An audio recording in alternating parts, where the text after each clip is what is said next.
Números capítulo 13 e 14 está a nossa reflexão.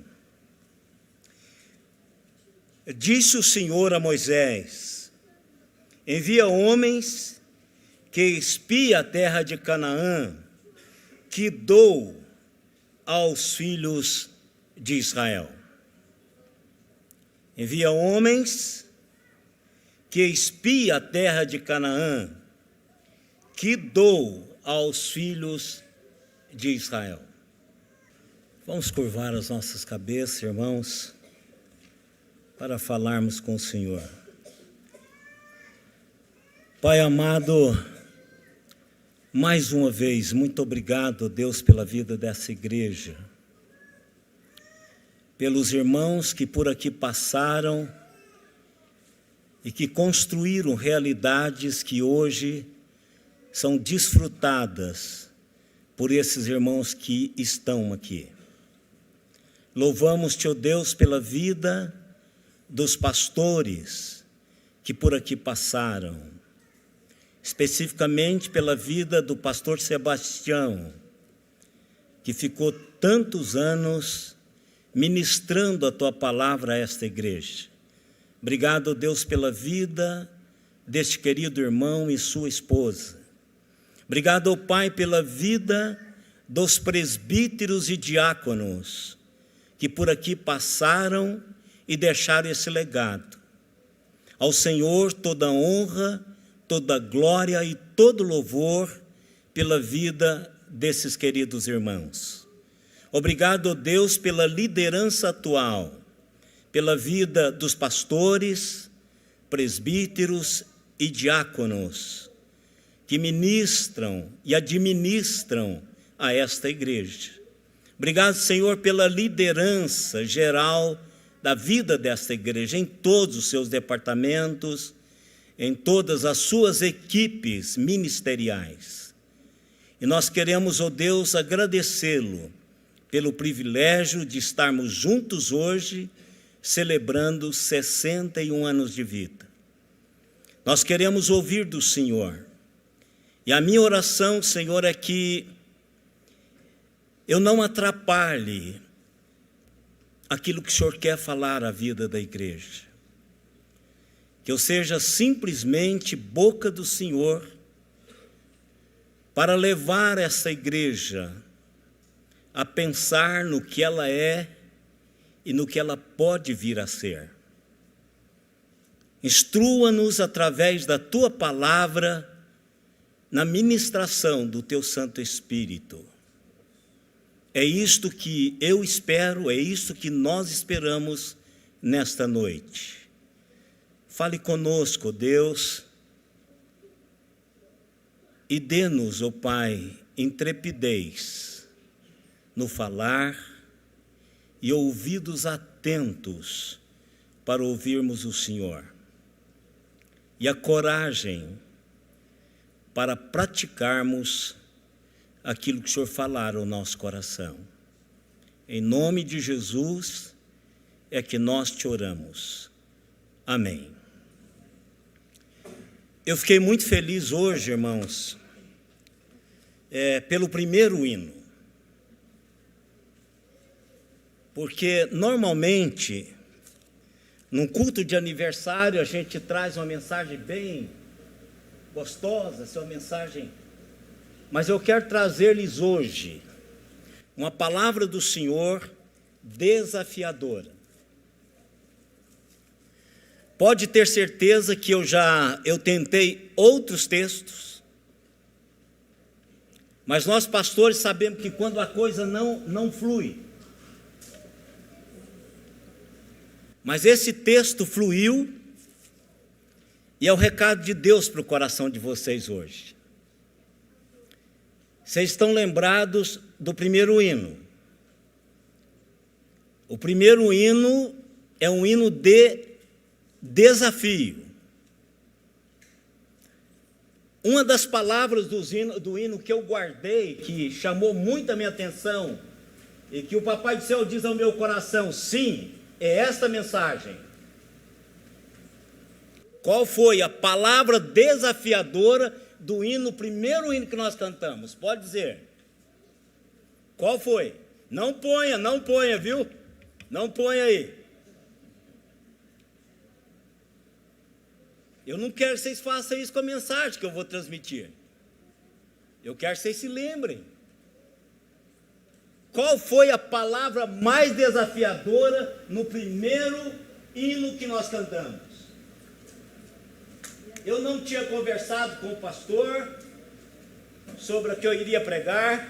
Eu não sei qual dos dois fez a liturgia do primeiro hino, mas o Espírito de Deus disse assim: pode falar. Estou abrindo a celebração dessa noite com este hino e fica à vontade. E eu vou ficar à vontade para falar com vocês. Qual é a palavra desafiadora do primeiro hino? Avante!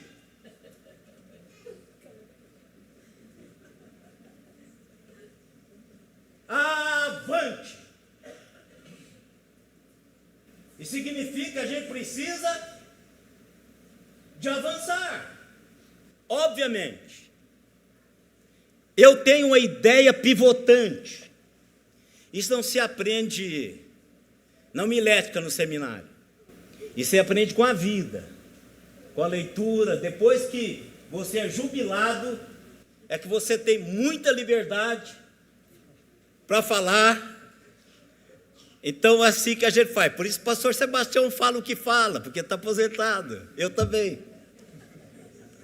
Ideia pivotante. É a ideia em torno de que a mensagem toda vai gerar.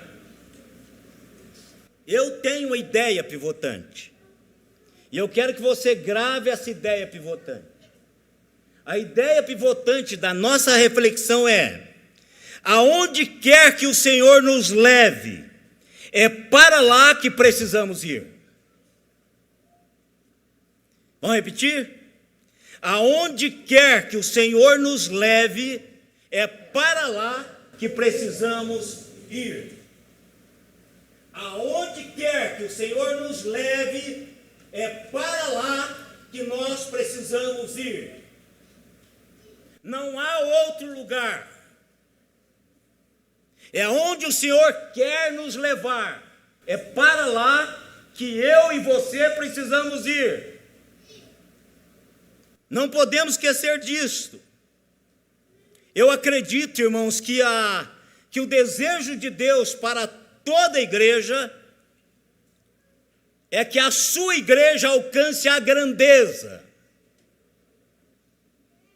E grandeza não é determinado pela frequência, não é determinada pelo dízimo que se arrecada, pelas ofertas que se dá, não é determinado pelo prédio que essa igreja, que esse povo, que essa congregação se reúne, e muito menos pelo design arquitetônico desse lugar.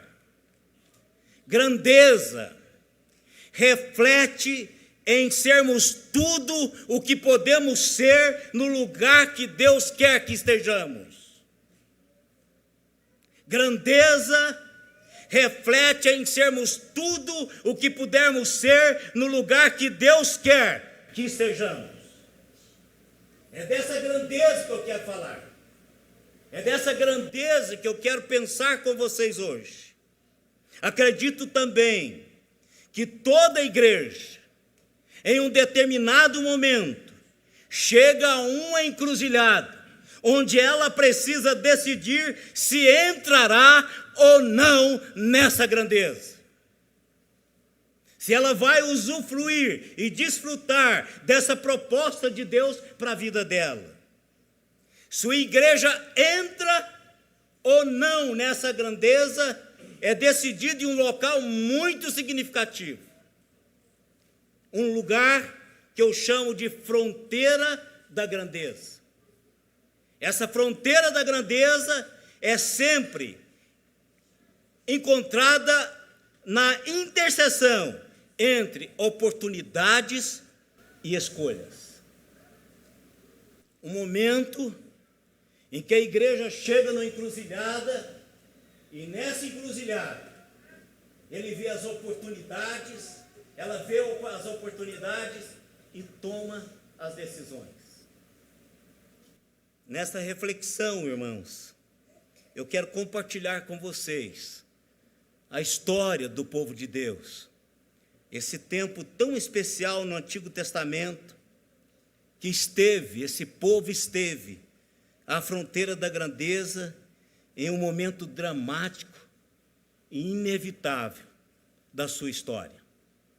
Eu quero ler com os irmãos, para que você tenha em mente o que vamos tratar.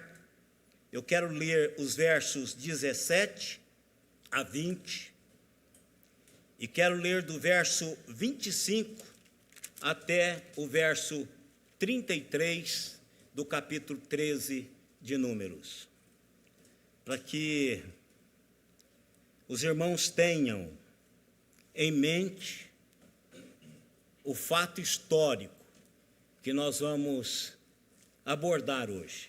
Vamos colocar em pé para essa leitura alternadamente.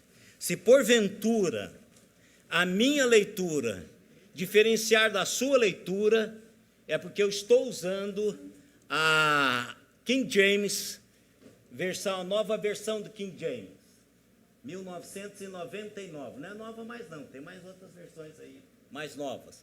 Mas se alguma palavra estiver diferente da sua, no texto que eu ler, é porque eu estou usando a King James. E vocês devem ter observado que o verso 2 já diferenciou. Hei de dar, que está aí na versão revista atualizada. Mas a palavra, a construção hebraica, eu tenho dado, eu dei. Eles vão tomar isso, eu vou entregar isso às mãos dos israelitas. Essa é a tradução melhor, para entendermos o caminhar das coisas, o porquê que o povo caminhou nas direções que caminharam. Vou ler os versos ímpares, os irmãos lerão versos pares. Enviou-os, pois, Moisés a espiar a terra de Canaã e disse-lhes: subi ao Neguebe e penetrai nas montanhas.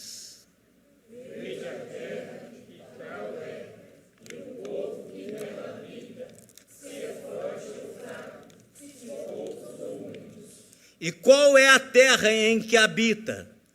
Se boa ou má? E que tais são as cidades em que habita? Se em arraiais, se em fortalezas? Também qual é a terra? Se fértil ou estéril? Se nela matas ou não? Tende ânimo e trazei o fruto da terra. Eram aqueles dias os dias das primícias das uvas. Ao cabo de 40 dias, verso 25, ao cabo de 40 dias, voltaram de espiar a terra. Caminharam e vieram a Moisés e a Arão e a toda a congregação dos filhos de Israel no deserto de Parã, a Cádiz. Deram-lhes conta a eles e a toda a congregação e mostraram-lhes o fruto da terra. Relataram a Moisés e disseram: fomos à terra que nos enviaste, e verdadeiramente mana leite e mel, este é o fruto dela. O povo, porém, que habita nessa terra é poderoso, e as cidades muito grandes e fortificadas. Também vimos ali os filhos de Anak. Os amalequitas habitam na terra do Neguebe, os heteus, os jebuseus, os amorreus habitam na montanha, os cananeus habitam ao pé do mar e pela ribeira do Jordão.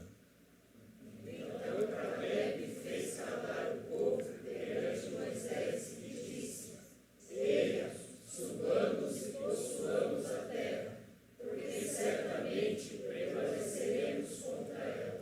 Porém os homens que com ela tinha subido, disseram: não poderemos subir contra aquele povo, porque é mais forte do que nós.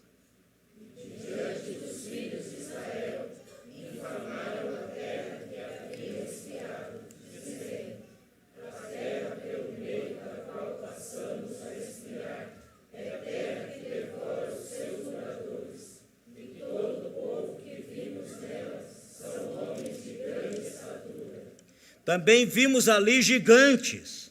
Os filhos de Anak são descendentes de gigantes, e éramos aos nossos próprios olhos como gafanhotos, e assim também o éramos aos seus olhos. Que Deus nos abençoe através da sua palavra já abençoada. Pode sentar, queridos.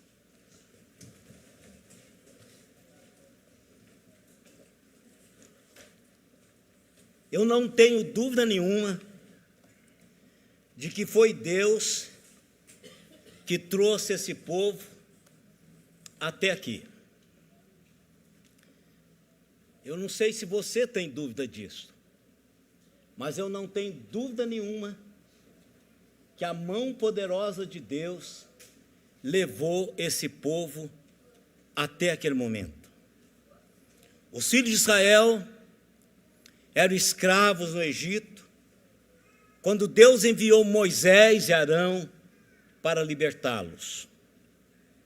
Foram necessários 10 pragas para amolecer o coração de Faraó, para que ele pudesse deixar o povo ir com suas mulheres, os homens irem com suas mulheres, suas crianças, seu gado e tudo que lhes pertencia.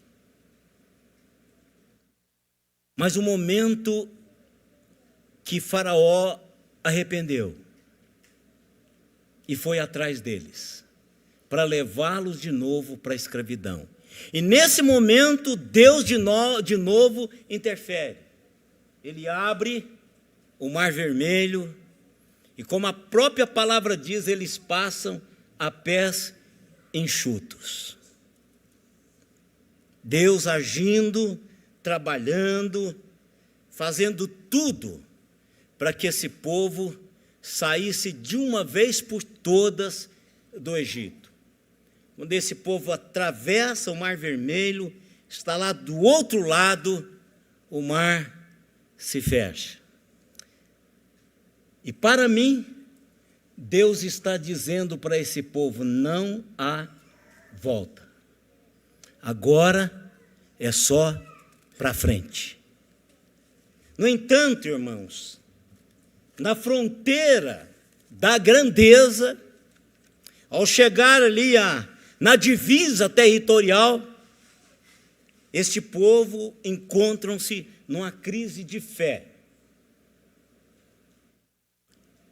Sua fé agora, apesar de todas as evidências esmagadoras da ação de Deus na vida desse povo, apesar de Deus ter trabalhado poderosamente na vida desse povo, esse povo estava agora em decadência espiritual. Eles pararam de acreditar em Deus e, como consequência, deixaram de avançar. Vou usar sempre a palavra do hino. Deixaram de avançar. Tudo que Deus fez no passado, a história está registrada, não foi o bastante para dar àquele povo, naquele momento ali, naquela fronteira da grandeza, ânimo para enfrentar o que estava do outro lado. Eu não tenho dúvida, irmãos, que esse texto é um dos textos, ou seja, essa porção histórica, é uma porção que faz parte daquele texto do apóstolo Paulo em 1 Coríntios capítulo 10, verso 11.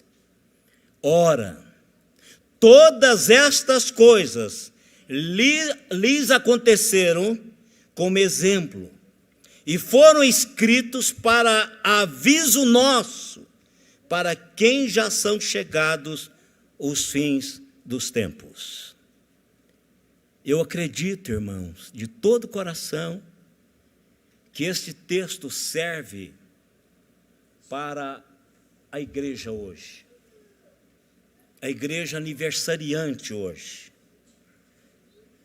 Eu tenho certeza, irmãos, que a igreja pós-pandemia está na fronteira da sua grandeza. Claro que os desafios são tantos que eu agradeço a Deus por ser jubilado. São tantos os desafios, gigantescos. Eu acredito que Deus tem algo muito grande do outro lado da fronteira. A partir de amanhã, caminhando para os 62 anos de vida, a evidência, ou as evidências do nosso passado, demonstra a liderança definitiva de Deus na vida desta igreja. Em arquivos vivos, que somos nós, que o pastor Sebastião está aqui e sua esposa, a irmã Célia. Arquivos vivos do que Deus tem feito na vida desta igreja até hoje. Da maneira como Deus tem operado nesta vida, na vida desta igreja. E com ele, pastor sênior da igreja, vem o pastor atual, os pastores atuais da igreja, os presbíteros mais antigos, os membros mais antigos. Arquivos vivos de como Deus tem trabalhado na vida desta igreja. E arquivos escritos, deixados pelos nossos antepassados, ou pelas pessoas que por aqui passaram. E podemos dizer altaneiramente, até aqui nos ajudou o Senhor.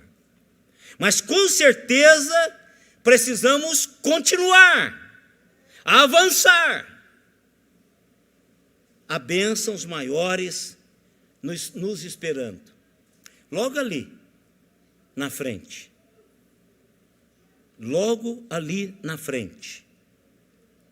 Eu quero, irmãos, caminhar com os irmãos, apontando 3 direções para usufruirmos dessa grandeza, entendendo que grandeza reflete em sermos tudo que podemos ser no lugar que Deus quer que estejamos. Entendendo que grandeza reflete em sermos tudo que podemos ser no lugar que Deus quer que estejamos.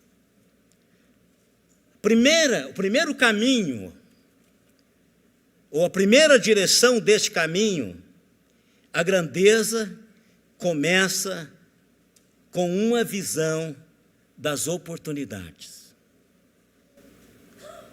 E é isso que a igreja precisa de ver hoje, pós a pandemia. As pessoas querem aconchego. As pessoas querem amizades sinceras. As pessoas querem encontrar um caminho tão excelente para elas abraçarem. A igreja tem esse desafio.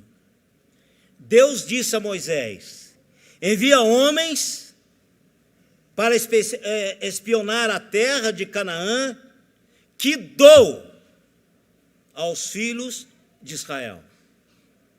Irmãos, tem uma palavra que eu gosto muito lá em João, que às vezes eu uso esse texto, que devemos ir buscar aqueles que ainda não estão no aprisco eles ouvirão, eles virão e eles reconhecerão. Deus já deu à igreja Filadélfia aqueles que virão. Ele já deu. Ele diz assim: eles ouvirão, eles virão, eles reconhecerão, eles virão. Então ele já deu. Eu preciso é de atravessar a fronteira e ir lá. O texto diz que Deus havia dado, ele já tinha dado para os filhos de Israel a terra de Canaã. Em outros textos, você pode procurar essa afirmação. Deus deu.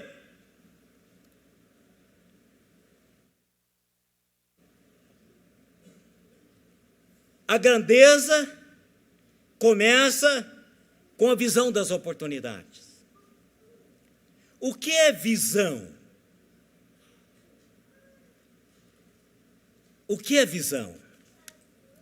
Charles Windows define visão como a capacidade de ver a presença de Deus, de perceber o poder de Deus, de focar no plano de Deus, apesar dos obstáculos, vivendo acima da mediocridade. É neste livro que ele coloca a definição de visão. Como Deus havia ordenado, irmãos, eles escolheram líderes representativos. E eu quero, irmãos, dizer que ainda é função da liderança, explorar visão do amanhã e trazer de volta uma palavra de orientação para hoje. Ainda é função da liderança buscar realidade, orientação do que vai ser amanhã e trazer uma palavra para hoje. É assim que nós líderes entendemos. Eu tenho aprendido, irmãos, que a nossa atitude diante das oportunidades é a principal força que determinará se vamos chegar lá ou não. E não é fácil, irmãos. Eu sou presbiteriano. Eu sou a 4ª geração de presbiterianos. E eu sei que não é fácil. Não é fácil tomar decisões, determinar realidades para chegarmos lá. Eu fui pastor de igreja 40 anos. E eu sei o que é isso. Muitas vezes as atitudes nossas, diante das oportunidades, é que vai definir se nós vamos ou não chegar lá. Se não, observem. 6 executivos do ramo de calçados foram enviados a explorar perspectiva de expansão num país que acabava de emergir de quase um estado primitivo. Eles olharam em volta, chegaram lá, olharam em volta e discordaram sobre o mercado potencial daquele país. 4 enviaram seus relatórios. Não há mercado aqui. Todo mundo anda descalço. No entanto, 2 aconselharam: todo mundo aqui precisa de sapatos. Recomendamos a abertura de uma filial de fábrica, lojas e escritórios, imediatamente. Todos os executivos notaram que as pessoas estavam descalças. Mas como foi que eles interpretaram a situação e aplicaram a si mesmos, é que contou. Oportunidades, nós precisamos ter atitudes diante da oportunidade. Venha logo, monte uma fábrica, põe a loja de fábrica e vamos trabalhar, porque essa turma toda precisa de sapatos. Irmãos, lá fora, as pessoas precisam de Jesus. O que mais as pessoas estão precisando lá fora, irmãos, é de Jesus Cristo. Nós somos unânimes em dizermos: Jesus está voltando. Parece-nos que os céus estão dizendo: eu estou chegando. E nós comentamos isso entre nós, final dos tempos. Volta e meia você ouve um crente dizendo: estamos no final dos tempos, pastor. Irmãos, eles estão descalços. Eles precisam de Jesus Cristo. Mas a pergunta é: acreditaremos o suficiente para rompermos as fronteiras rumo às oportunidades que estão diante de nós? Acreditaremos como os nossos antepassados acreditaram, e por isso que essa igreja é o que é hoje? A maioria de vocês chegaram aqui, essa igreja estava pronta. Alguém tinha feito alguma coisa, alguém decidiu derrubar paredes, alguém decidiu fazer alguma coisa. Atitudes diante das oportunidades. Irmãos, quantos casais você conhece que estão à beira de um divórcio e já estão divorciados dentro de casa porque não dormem mais juntos? Ô casal! Quantas pessoas estão juntas, quantos casais estão juntos por conveniência? Precisam de Jesus, é Jesus que acerta o caminho, é Jesus que faz acontecer as realidades na vida deles e nossa. Oportunidades. Mas será, irmãos, que nós acreditaremos o suficiente para rompermos as fronteiras rumo às oportunidades que Deus tem colocado diante de nós?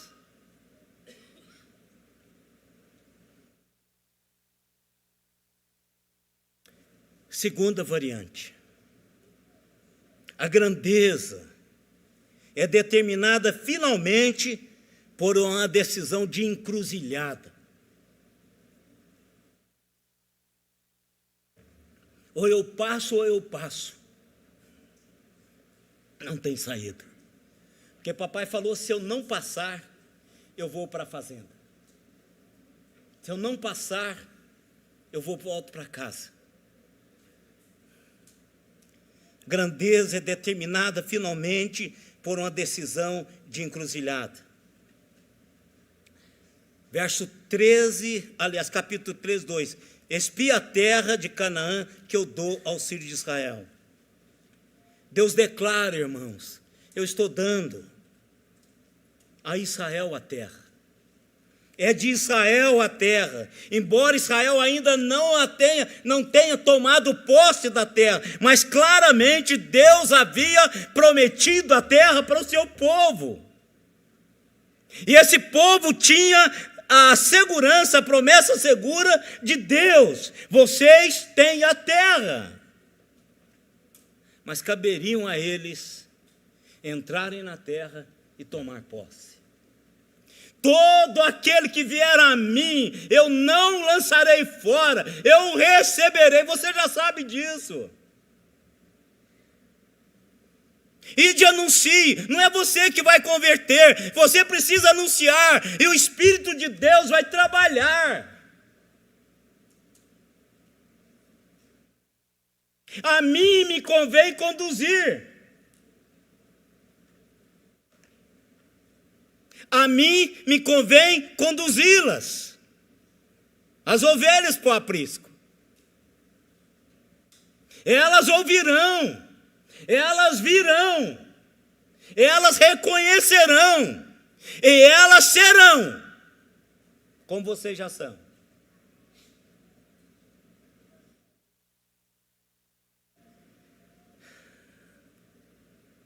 Todos olharam, irmãos, todos olharam para as oportunidades diante deles. Todos os espias olharam. Eu acho interessante, irmãos. Deus nos chamou para a grandeza e a gente muitas vezes não importa com isso. Eu gosto daquele texto de Jeremias 33:3. Coisas grandes e ocultas que ainda não sabes. Quantas coisas Deus tem para mim e para você. Quantas coisas Ele já nos deu, irmãos. E a gente fica protelando, não entra, não busca.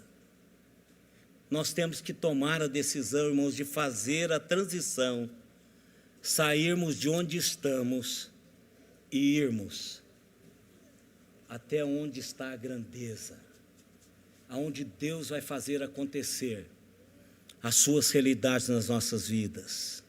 Todos eles viram a terra, todos os 12 espias viram a terra e trouxeram de volta uma palavra de que a terra era boa, tão boa quanto Deus havia dito.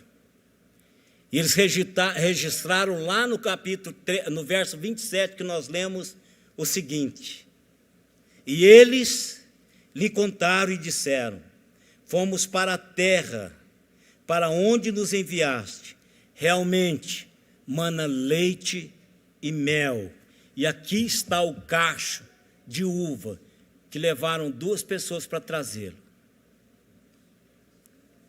A terra mana leite e mel. O que isso significa? Tem pasto para o gado, tem campina verdejante, o gado come e produz leite. Mel, tem muita fruta, tem muitas flores. As abelhas nadam de braçada, elas pegam e transformam aquilo em mel. Há muitas frutíferas, há muitas flores, há muita coisa maravilhosa na terra. Ah, irmãos, o céu é um lindo lugar. Por que tem gente que não quer ir para lá? A terra mana leite e mel.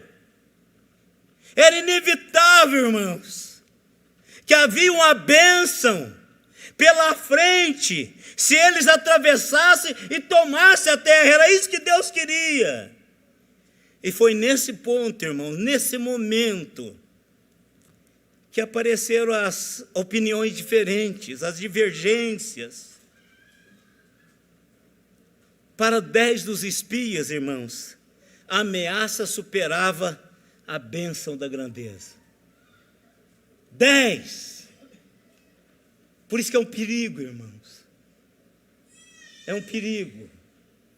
Quando eu ia dirigir uma assembleia extraordinária da igreja, para comprar alguma coisa, pastores, eu passava tempos diante de Deus em oração. Sabe por quê? Por causa da maioria. Eu tenho medo dessa maioria, irmãos, metade mais um. De verdade. Passei 40 anos pastoreando a igreja presbiteriana do Brasil e morria de medo dessa metade mais um.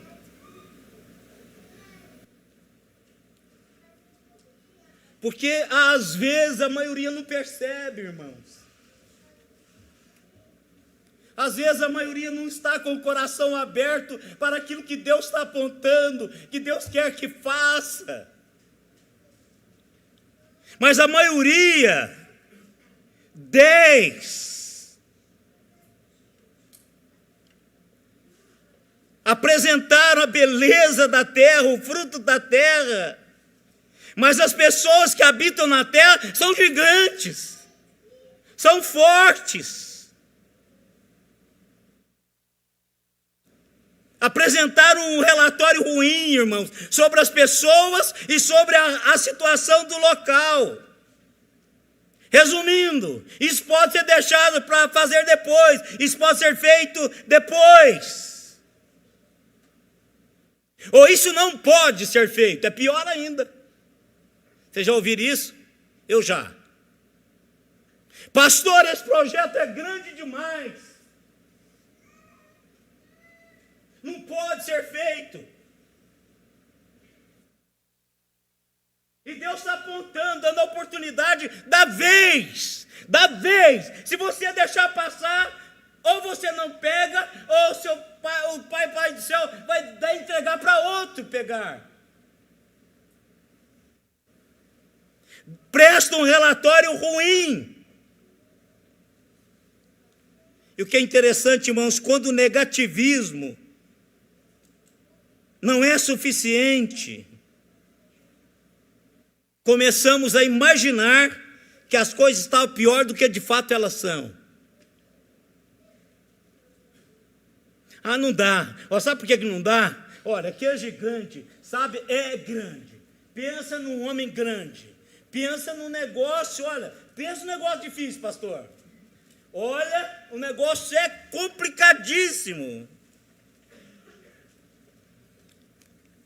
O verso 32, se deram aos filhos de Israel um mau relatório sobre a terra. E deram aos filhos de Israel um mau relatório sobre a terra. Aqueles que não conseguem confiar em Deus para superar os desafios, geralmente exageram o desafio para tornar a sua recusa mais plausível. Agiganta os desafios. Por exemplo, na minha casa, não se fala sobre dinheiro à noite. Aliás, tem vários temas na minha casa que a gente não trata à noite. Você já começou a fazer do seu lençol um pavio para você começar a pensar nas dificuldades do amanhã e você não consegue, a coisa fica de tamanho que você não consegue dormir? Já, tem certeza, porque eu já. A gente começa a aumentar o desafio, exagerar o desafio, e aí, quando é para convencer o outro, a gente começa a falar, olha, é muito difícil esse negócio, é melhor vender esse negócio, é melhor... É assim, irmãos. Eu estou dizendo para vocês, experiência pessoal. Lidar com o povo de Deus não é brincadeira. Eu estou falando em família, vocês sabem que é assim.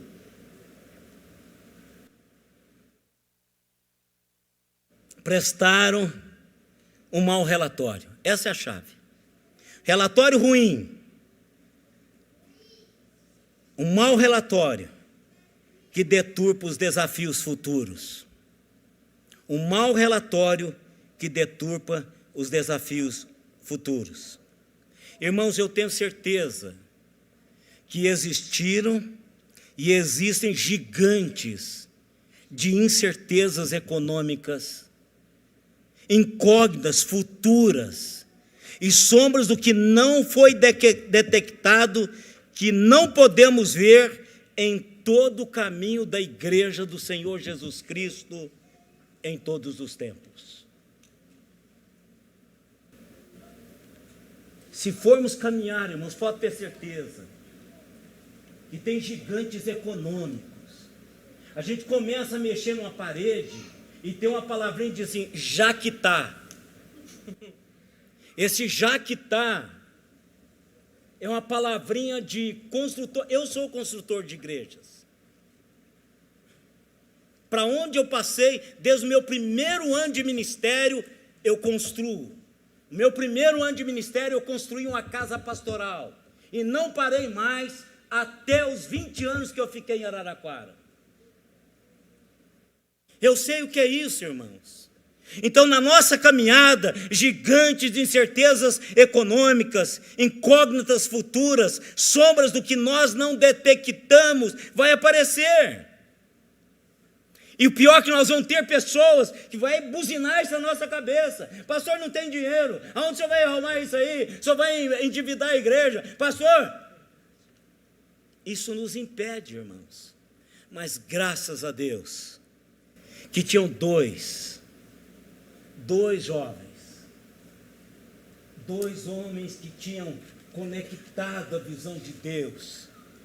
Eles tinham entendido que ele poderia ser tudo aquilo que Deus queria para a vida deles, lá na terra de Canaã. Esses homens é Caleb e Josué. Olha o que Caleb diz, irmãos: somos capazes de superar. E ele repete: ele, o Senhor, nos guiará, ele, o Senhor, nos dará. Não tenham medo, o Senhor estará sempre conosco, como pão os comeremos. Continua lendo o capítulo 13 e 14, você vê. Como pão os comeremos. Caleb viu os gigantes, irmãos. Caleb e Josué viram os gigantes. Caleb e Josué viram as fortalezas. Caleb e Josué viram as dificuldades que teriam para conquistar a terra. Mas eles, irmãos, sabiam que Deus era muito maior do que aquilo. Se o Deus havia conduzido-os até ali, Ele não os iria abandonar na fronteira da grandeza. Mas a pergunta é: acreditaremos o suficiente para rompermos as fronteiras? Ou acreditaremos o suficiente para tomarmos decisões, para rompermos a fortaleza, os gigantes, as cidades fortificadas? Preciso tomar decisões, irmãos.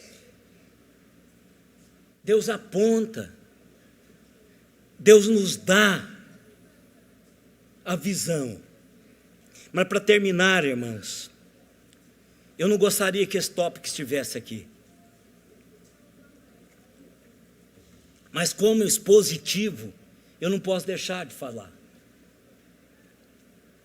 Há consequências quando recusamos passar para a grandeza.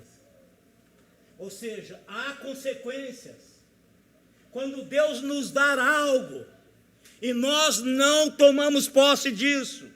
Nós não rompemos a barreira e tomamos posse daquilo que Deus está nos dando. Há consequências. Números 14, quando você chegar na sua casa, você pode ler todo o capítulo.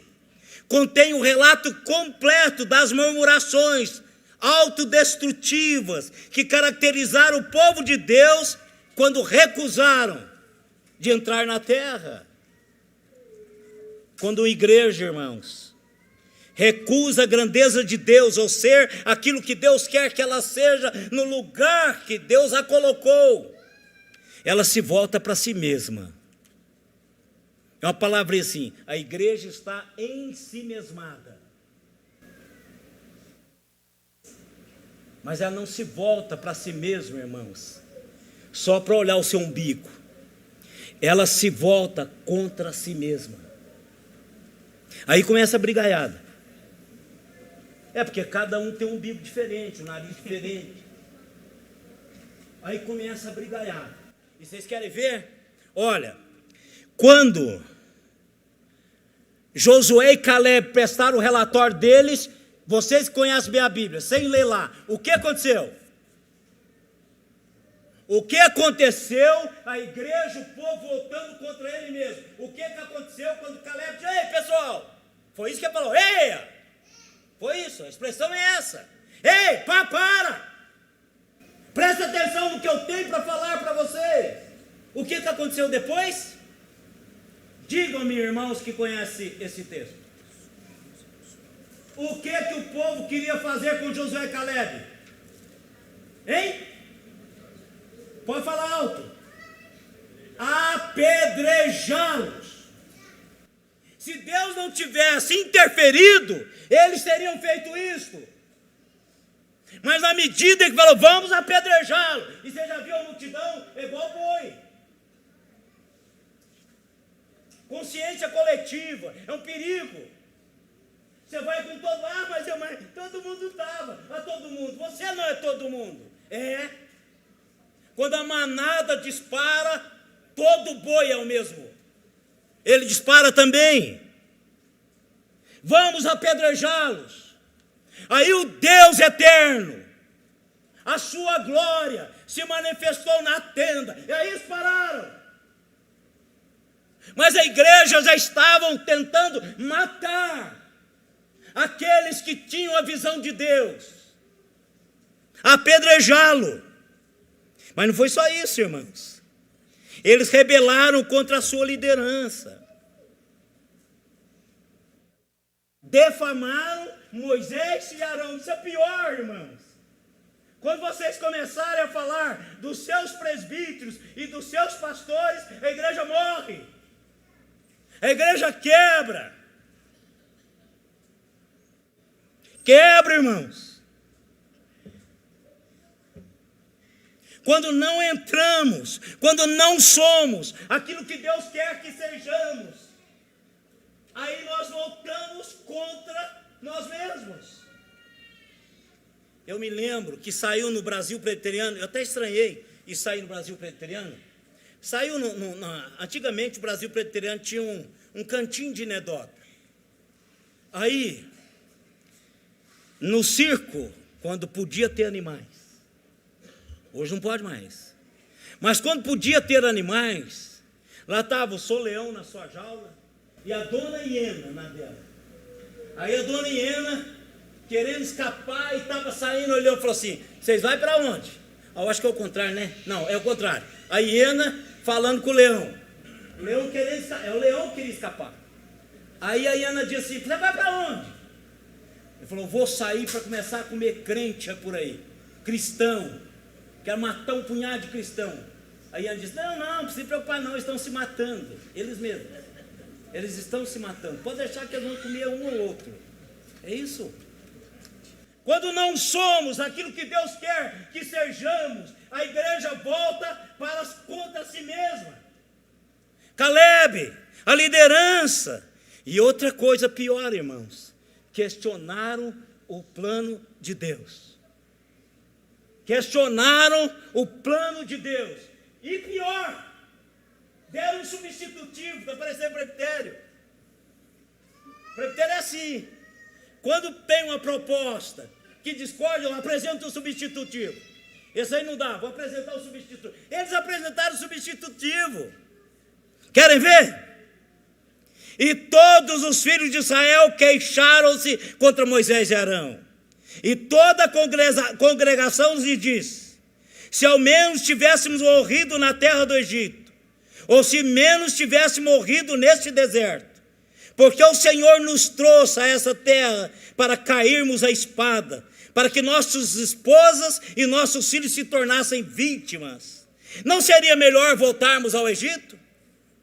Então disseram uns aos outros, escolhamos um líder e voltemos para o Egito. Olha, irmãos, coisa tremenda. Rebelaram contra a sua liderança e agora, irmãos, querem mudar a liderança. Deus havia colocado Moisés e Arão, agora eles não queriam mais.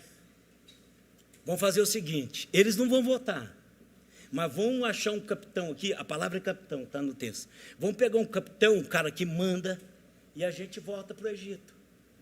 Mas, irmãos, não foi assim que aconteceu. E o pior que eu receio que alguns de nós estejamos vivendo no passado como esse povo, porque medimos todo o nosso presente por uma memória exagerada de como as coisas costumavam ser.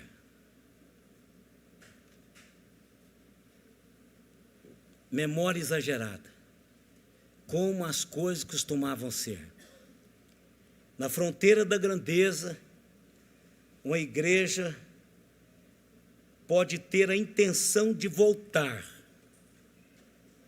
mas ela não vai voltar. Quem disse a esse povo: vocês não podem voltar mais para casa, estava certo. Israel quis de repente formar uma liderança que pudesse levá-los de volta ao Egito, aos bons e velhos tempos de escravidão, aos bons e velhos tempos da fabricação de tijolos. Mas eles foram apanhados num deserto de peregrinação por 40 anos de oportunidades perdidas. Uma igreja não volta, irmãos, o que era. Preste atenção nisto. A igreja não volta ao que era. Ela precisa o quê? Avançar aos próximos níveis. A igreja não volta ao que era. Ela precisa avançar para os próximos níveis. Quando uma igreja, irmãos, diz não à grandeza, não se tornar aquilo que Deus quer que ela seja, no lugar que Ele quer que ela esteja, o que acontece? Há anos de morte lenta e declínio. Anos de morte lenta e declínio. Todos morreram no deserto.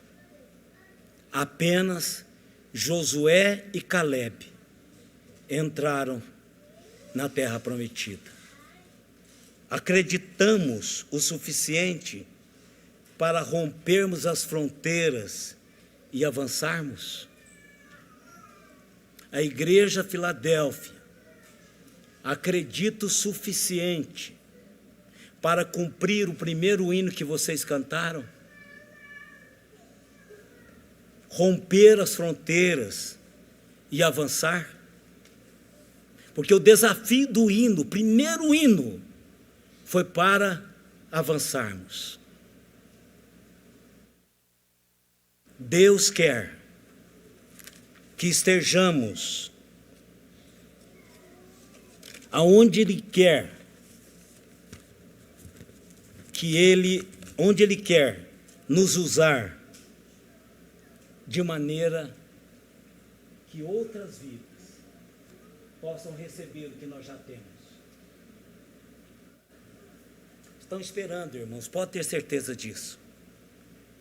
E que Deus nos abençoe, para que possamos ser tudo o que podemos ser, no lugar que Deus quer que estejamos.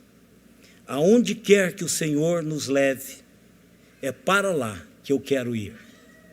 É para lá que nós precisamos ir. Que Deus nos abençoe ricamente.